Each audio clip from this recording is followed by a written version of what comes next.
The first time Alex Thorne cheated with his executive assistant, I had what the doctors clinically diagnosed as a psychotic break. In the throes of a debilitating low, I picked up the kitchen knife on the counter, intending to end it all. Why are you doing this to yourself, Liz? Did he finally break you? I looked up. 16-year-old Alex Thorne was walking toward me, his face etched with familiar tenderness. Tell me who it is, he murmured softly.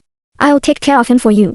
Staring at the bright, earnest look in the boy's eyes, I didn't speak. Quietly, I just pointed toward his face. Later, Alex himself was the one who signed the papers to have me admitted to the psychiatric facility. In the brief, lucid moments when the stabilizers kicked in, the boy would sit on my bedside. He would stare at the adult man outside, a face so much like his own, and the light in his eyes would slowly, agonizingly, die out. Then he would struggle to speak, his voice ragged and bloody. No matter who he is, I'm going to kill him. 16-year-old Alex Thorne never lied to me. He always meant what he said. 1. When Alex pushed open the door, the overly sweet signature scent of Savannah Wells' assistant wafted in ahead of him. His eyes fell immediately to the fresh gauze wrapped around my wrist, and his brow twitched in annoyance. Liz, I was gone for 10 minutes. Can you not cause trouble for 5 minutes? He reached out to tear off the bandage, his movements full of a harsh, impatient disgust. I flinched, instinctively pulling my hand to my chest and muttering a soft protest. Someone already bandaged it for me. Alex's hand froze midair.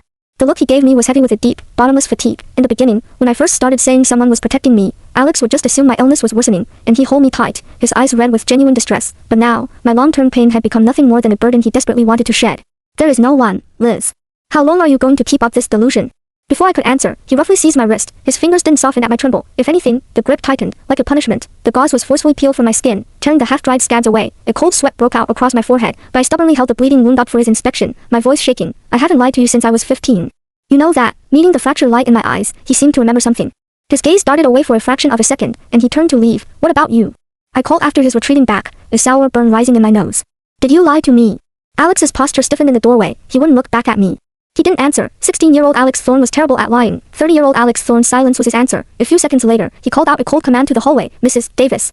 Take every knife, every shard of glass, everything sharp in this house, and destroy it. If I see the madam with anything like this again, you're fired.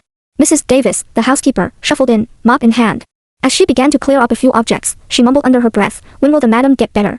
Mr. Thorne is truly suffering. Suffering? I looked down at the slow, meandering lines of blood on my wrist.